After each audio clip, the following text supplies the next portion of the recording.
गिबि खेबनि थाखाय बिटिसि ओनसोलाव CAM काप एबा फुटबल टुर्नामेन्ट जेखौ जोङो सारा बिटिआर ओनसोलाव होनाय जादों मोनफ्रोमबो समस्ति एबा TCLC लेभेलावहाय बेयाव दिनै जोङो बाव जुथुमदों सराइबिल समस्तिनि आन्दोआव थानाय बे बसगाव फिल्डआव दिनै बिथांमोनहा सानथामनि हाबाफारिजों बे फुटबल टुर्नामेन्टखौ खुंनानै दिनै जोबथा फाइनाल बाव बादायलायनाय जादों आरो बे फाइनाल बादायलायनायाव जोङो जोबोद मोजां प्लेयार्सफोरनि गेलेनायखौ जों बाव नुबाय बाव गुबैयै बालिमारि BCDC आरो बसगाव BCDC मोननै BCDCनि नारा नाथा जुजिलायनायाव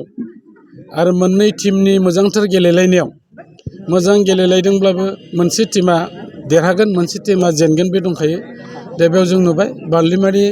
BCDCआ बसगाव BCDCखौ 1-0 गलाव फेजेननानै बिथांमोना देरहासार जानो हादों आरो बेयाव दिनै बे खेलाया जोबनाय लोगो लोगोनो दा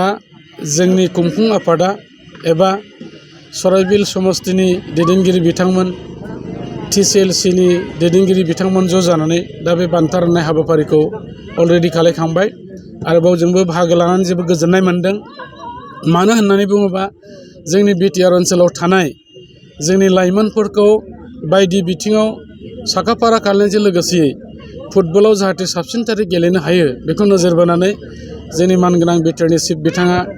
फार्स्ट टाइमनि थाखाय बे CAM कापखौ होदों आरो बेयो जोबोद जोंनि ओनसोलनि थाखाय बे बाख्नायजाथाव जादों आरो गोबां रायजो राजा बिथांमोना बे हाबाफारि लानायखौ जोंनिसिम बाख्नायनाय रावै बिथांमोना जोंखौ बुंहरदों थुलुंगानाय होदों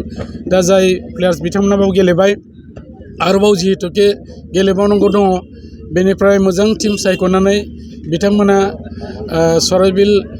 समस्ति हिसाबै आरो दैथायहरबावगोन जों मिजिंथिदों बेनिफ्रायबो माखासे गेलेगिरि बिथांमोना जाहाथे इयुन समाव सायख'नानै गुबुन गुबुन क्लाब एबा गुबुन गुबुन जायगायाव गेलेनो थाखाय सुबिदा मोनो आरो खालिबोल' गेलेनाय बिथिङै नङाजासे बायदि बिथिङाव जोंनि ओनसोलाव थानाय लाइमोनफ्रा जाहाथे जौगासारनो हायो बेनि थाखाय मानगोनां चिफआ गोबां आसुनि लादों आरो गुबैथारै जोंनि बाव गेलेनाया खालि प्लेयार्सफोरखौल' दिहुननाय बे थांखि नङा जोंनि मोनसे मट' दङ बे जाबाय पिस आरो इउनिटि जोंनि ओनसोलाव जे पिसआ बाहाल जाबाय बेखौ अरायसम जाहाथे जोङो सास्टेनेबल मोनसे पिसखौ लाबोनो हायो बेनि थाखाय बेखौबो लानाय जादों आरो इउनिटिया जाहैबाय गेलेनायनि गेजेरजों जोंनि हालामाव थानाय बायदि जाथि गोष्ठीनि गेजेराव जाहाथे लाइमोनफोरनि गेजेराव साबसिनथारै आरोबाव गावनि आंगो लोगो हिसाबै बिथांमोना सानलायनो हायो आरो बेजों खौसेथिया जाहाथे जायो बेखौ नोजोर बोनानै बे खेलाखौ लानाय जादों आरो फैबाय थानाय जे दुरान्ड काप बे दुरान्ड कापआ आरो देग्लायबो कलकाता शिलंजों लोगोसे जोंनि क'क्राझारावबो जिहेतुके एबारबो जागोन थांनाय बारावबो आरो बिनि सिगांबो जोबोद थुलुंगानायखौ जों मोननो हादों एबारबो रायजो राजा बिथांमोनहा बेयाव थांनानै गेलेनायखौ नुनो मोनगोन आरो जायफ्रा दिनै बे गेलेनायाव बाहागो लादों जोंनि जाखांफुनाय लाइमोन जोहोलावफोर बिथांमोनाबो बे दुरान्ड कापआव आरो थुलुंगानायखौ मोनगोन होननानै आं मिजिंथिदों दा बेनिखायनो